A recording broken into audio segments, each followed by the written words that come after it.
So hi hello நான் எங்கே இவ்வளோ பரபரப்பாக கெட் ரெடி ஆகிட்டு போயிட்டுருக்கேன்னு பார்த்தீங்கன்னா என்னோடய பையனுக்கு பர்த்டே 28/7 பிறந்தான். ஸோ 5 ஏஜ் அவனுக்கு ஆகியிருக்கு. ஸோ இப்போ நாங்கள்லாம் வந்து நானும் என் சிஸ்டரும் எங்கே போகிறோம் பார்த்தீங்கன்னா என் ஃப்ரெண்டு வீட்டுக்கு விசிட் பண்ண போகிறோம். ஸோ அவங்க வந்து பேக்கரி பிஸ்னஸ் பண்ணுறாங்க. ஸோ அவங்ககிட்ட கேக் வாங்கிட்டு வந்து செலிப்ரேட் பண்ணலான்னா பட்டர் ஸ்காட்ச் அண்ட் ப்ரௌனி சொல்லியிருந்தேன். ஸோ வீட்டுக்கு போன உடனே ரசமலாய் எனக்காக பண்ணியிருக்காங்க. நான் ஃபஸ்ட் டைம் ட்ரை பண்ணேன். எனக்கு என்னடா அப்படின்னு இருந்தது. பட் அடுத்த பைட் வாயில் வச்சு சாப்பிடுவங்க தான் தெரிஞ்சது. ஆசமாக இருந்தது. நானே எக்ஸ்பெக்ட் பண்ணல. சூப்பராக இருந்துச்சு. அண்டு பூஸ்ட் போட்டு கொடுத்தாங்க போன உடனே. அதையும் குடிச்சிட்டு hi hello welcome back to my channel Indhu lifestyle. So இன்றைக்கி வந்து என்ன வ்ளாக்னா என் பையனோட பர்த்டே. ஸோ அதுக்காக நான் வந்து கேக் வாங்க என் ஃப்ரெண்டு வீட்டுக்கு வந்திருக்கேன். அவள் வந்து கேக் பேக்கரி மாதிரி பிஸ்னஸ் வீட்டிலே ஹோம்மேடாக பண்ணுவாள். ரொம்ப டேஸ்டியாக இருக்கும். ஸோ அதோட வ்ளாகை இதில் கண்டினியூஸாக பார்ப்பீங்க. ஸோ அவகிட்ட கேக் ஆர்டர் பண்ணணுன்னா அவளோட இன்ஸ்டா ஐடியை நான் வந்து இந்த லிங்க்கு கீழே கொடுக்குறேன். மறக்காமல் செக் அவுட் பண்ணி பாருங்கள். ஸோ நாங்கள் போனதுக்கப்புறம் தான் கேக்கோட டெக்கரேஷன்லாம் பண்ணிகிட்டு இருந்தாங்க. அந்த ரெட் கலர் இருக்குல்ல அதெல்லாம் வச்சாங்க. அதெல்லாம் வேணாம் பங்குன்னு நான் சொன்னேன். பட் அவங்க கேக்கில் அது வச்சா தான் அழகாக இருக்கும் அப்படின்னு சொன்னாங்க. ஸோ அப்படியே கேக் வாங்கிட்டு கொஞ்ச நேரம் ஜாலியாக பேசிட்டேன்.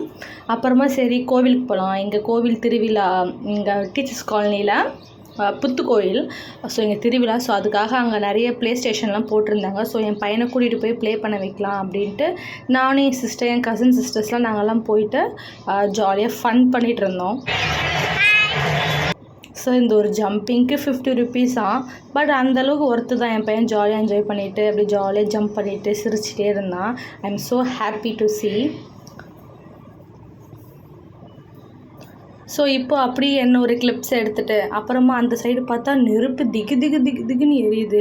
நம்மளால் ஒரு சின்ன அடுப்பில் ஒரு சமைக்கவங்கள லைட்டாக சூடுபட்டாலே தாங்க முடியாது. பட் எப்படி தான் அவங்க இப்படி தன்னை வற்புறுத்திக்கிட்டு ஒரு வேண்டுதல் வைக்கிறாங்களோ சத்தியமாக என்னால் எக்ஸ்பெக்ட் பண்ண முடியல.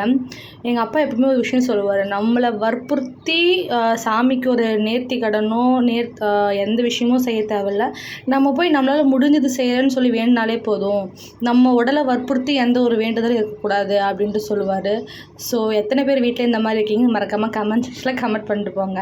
And so fun. என் பையன் மூஞ்சி பாருங்களேன், அவ்வளோ சிரிப்பு. வந்து எனக்கு கிஸ் குத்துட்டு போயிட்டே இருந்தான். அண்டு நானும் என் கசின் சிஸ்டர்ஸ்லாம் ஜாலியாக சுற்றிட்டு இருக்கவங்களாம் அவங்களாம் காளான் சாப்பிட்டுட்டு இருந்தாங்க. ஸோ அதோட கிளிப்ஸ் தான் இது. அப்படி ஜாலியாக என்ஜாய் பண்ணிவிட்டு தென் வந்து கோயிலுக்கு போனோம். ஆக்சுவலாக புத்துக்கோயிலுக்கே போயிருப்போம். பட் அங்கே ரொம்பவே கூட்டமாக இருந்தது. ஸோ இப்போ வந்து கேக் கட்டிங் நெக்ஸ்ட்டு. அடுத்தது கோயில் விசிட் பண்ணியாச்சு. நகருடா இப்போ கோயில் விசிட் பண்ணியாச்சு. இப்போ நெக்ஸ்ட்டு வீட்டுக்கு போயிட்டு கேக் கட்டிங் தான் பார்க்க போகிறோம். ஸோ வாங்க பார்க்கலாம். ஸோ ரொம்பவே கோயில் கூட்டமாக இருந்ததுனால சரி பக்கத்தில் இருக்க ஒரு கோயிலுக்கு போயிட்டு சாமி கும்பிட்டுட்டு வந்தோம். இப்போ பார்த்தீங்கன்னா கேக் கட்டிங் வீடியோ தான். கேக்கு அவன்கிட்டேருந்து காப்பாற்றுறதே மிக கொடுமையாக இருக்கிறது. அப்படி தான் சொல்லணுமே. அந்த கேக்கை நோண்டுறான், அந்த கட் பண்ணியாக்க தரமாட்டேன்றான், கட் பண்ணிவிட்டு அவன் சாப்பிடவே மாட்டேன்றான். ஆனால் அவனும் என் தங்கச்சி தான் வீட்டை சண்டை போட்டுகிட்டே இருப்பாங்க. பட் அவன் ஃபஸ்ட்டு பைட்டே அவளுக்கு தான் கொடுத்தான். பக்கத்தில் ஒருத்தர் இருந்தால் எனக்கு கொடுக்கவே இல்லை. அண்ட் அப்பாவுக்கு கொடுத்துட்டு அம்மாவுக்கு கொடுத்துட்டு அண்ட் கடைசி வரைக்கும் எனக்கு என்னோட சிஸ்டருக்கும் அவன் தரவே இல்லை. அது அப்பாற்பட்ட பிரச்சனை. சரி கேக்கெல்லாம் கட் பண்ணிவிட்டு அப்படியே ஜாலியாக எல்லாம் பேசிவிட்டு ஹோட்டல்லாம் போக நினச்சோம். பட் எல்லா பிளானையுமே ஃப்ளாப் பண்ணிட்டாங்க. யாருன்னா எங்கள் அம்மாங்க. ஒன் ஆஃப் த பெஸ்ட் வில்லின்னு சொல்லிக்கலாம் எல்லாத்துக்குமே. இது சாப்பிட்டா வெயிட் போடும், அது சாப்பிட்டா வெயிட் போடும். எத்தனை பேர் வீட்டில் இப்படி அம்மாங்க ரொம்ப ஸ்ட்ரெஸ் சொல்கிறாங்கன்னு மறக்காமல் சொல்லுங்கள்.